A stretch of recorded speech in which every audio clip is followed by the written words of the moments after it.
সুপ্রিয় দর্শক মণ্ডলী, শিবলিঙ্গের উপাসনায় ভক্তের সকল কামনা পূর্ণ হয়ে থাকে। ভক্তকে অদেয় ভগবানের কিছুই নেই। তাই যুগে যুগে ভারতের কত মুনি ঋষি সাধু মহাপুরুষেরা সাধারণ মানুষকে শিবের উপাসনা করার উপদেশ দিয়েছেন। শিবময় এই ভারত ভূমিতে রয়েছে অগণিত শিব মন্দির। তাদের মধ্যে আচার্য শঙ্কর দ্বাদশ শিবলিঙ্গকে জ্যোতির্লিঙ্গ রূপে চিহ্নিত করেন। ভারতের বিভিন্ন প্রদেশে এই সকল জ্যোতির্লিঙ্গের অবস্থান আছে।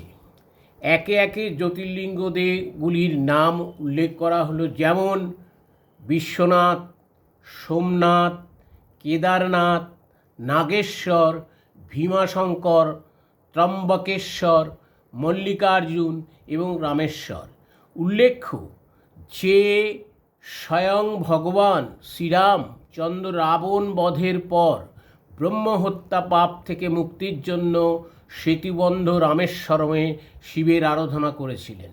সেই জ্যোতির্লিঙ্গ রামেশ্বর জ্যোতির্লিঙ্গ নামে পরিচিত।